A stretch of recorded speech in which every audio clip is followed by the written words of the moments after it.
Hello everyone, saya Bunga Cantik Anugrah dari Hosinis. Di sini saya akan sedikit menjelaskan mengenai penyakit kejiwaan yaitu bipolar disorder. Nah, kalian pasti sering dengar kan istilah bipolar disorder, gangguan bipolar gitu. Kalian tahu nggak sih apa itu bipolar? Nah, bipolar itu adalah gangguan kejiwaan yang menyebabkan perubahan mood gitu antara kegirangan gitu yang ekstrim sama depresi yang parah gitu. Nah, banyak orang yang nyama-nyama ini antara mood swing sama bipolar disorder. Apa sih bedanya? Kalau mood swing itu perubahan moodnya itu cuma berlangsung sampai 1-2 hari aja.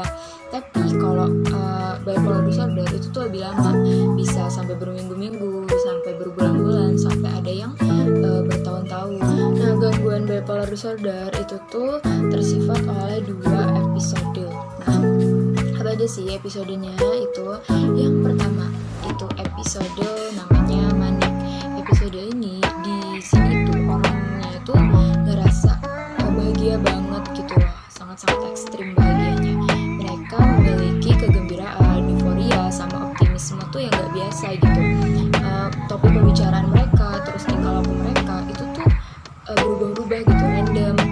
Nah, biasanya di episode ini itu tuh berlangsung sampai 2 minggu, bisa ada yang 4-5 bulan gitu. Nah, untuk episode yang kedua itu tuh namanya episode depresi. Orang yang ngalamin episode depresi ini, mereka itu lebih suka ngurung diri di kamar, pinginnya sendiri, murung, ngelamun gitu. Sampai mereka tuh nggak mau keluar rumah, mereka nggak mau kerja, nggak mau sekolah gitu, nggak mau berinteraksi sosial gitu, nggak mau. Mereka pokoknya pinginnya sendiri gitu kan. Mereka sampai ada yang berpikiran untuk bunuh diri. Mereka sampai makan tuh susah banget, nggak bisa tidur kayak gitu.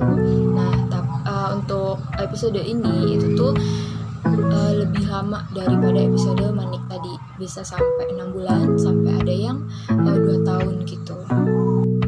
Nah, ada banyak jenis nih gangguan bipolar disorder gitu kan.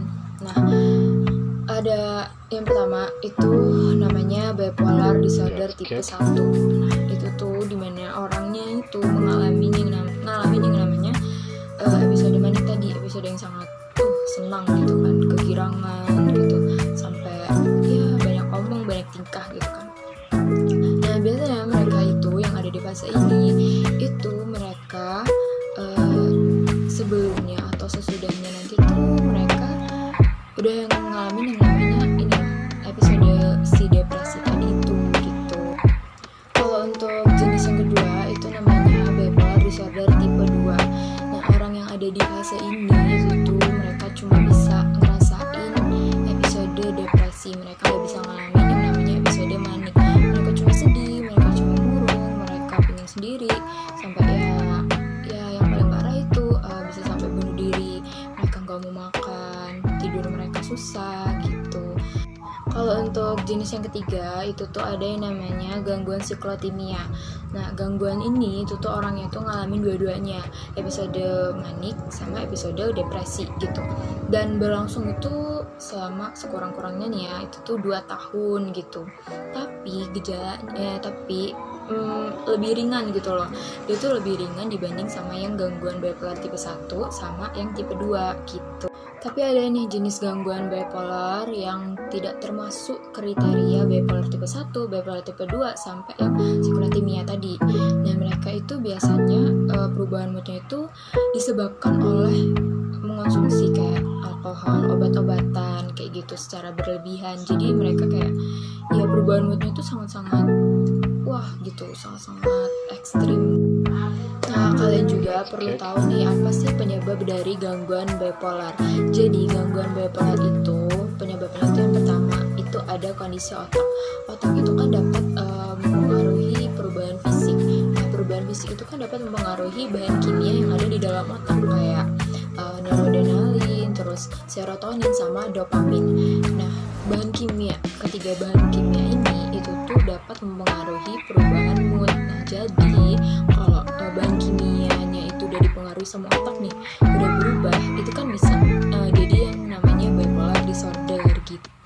Nah, untuk yang faktor yang kedua itu tuh penyebabnya itu tuh ada faktor genetik. Nah, faktor keturunan biasanya orang yang saudara kandung orang tua, kakaknya kandungnya itu tuh udah pernah kena atau punya gangguan bipolar, maka bisa jadi dia itu kena juga gitu. Jadi ya kayak penyakit keturunan gitu loh. Nah, kalau untuk penyebab yang ketiga itu ada kondisi lingkungan sosial gitu. Nah, biasanya orang yang ngalamin depresi, orang yang ngalamin gangguan bipolar itu tuh lingkungannya nih kayak dia merasa stres gitu sama lingkungannya, kayak ada penyebab kayak kematian gitu, ada kejadian-kejadian yang di lingkungan itu yang buat dia tuh stres gitu loh, kayak kematian, kecelakaan gitu, sampai ada yang kayak omongan-omongan tetangga gitu loh.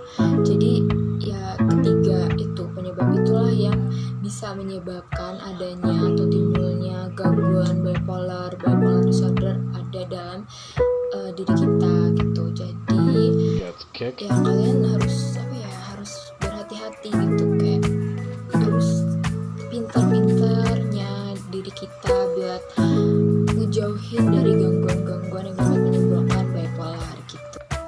Kalian juga pasti bertanya-tanya nih, gimana sih caranya biar kita tuh bisa sembuh dari bipolar gitu. Yang pertama, kita itu harus diagnosis penyakitnya dulu gitu. Kita datang ke psikolog atau bisa juga ke psikiater. Biasanya itu nanti psikiater itu kayak mewawancarai orang-orang yang ada di sekitar dia gitu loh, kayak dia kenapa kok bisa kayak gini, kita didiagnosis dulu gitu. Kayak selama ini dia itu tuh kenapa kok bisa ngalamin yang namanya ini gitu, jadi didiagnosis dulu. Nah, baru yang kedua itu kita pengobatan gitu. Nah, ada dua tipe pengobatan, ada yang dikasih obat dengan obat-obatan sama terapi gitu. Jadi itu sedikit penjelasan tentang bipolar disorder dari saya. Semoga bermanfaat dan semoga kita semua sehat jasmani dan rohaninya. Terima kasih.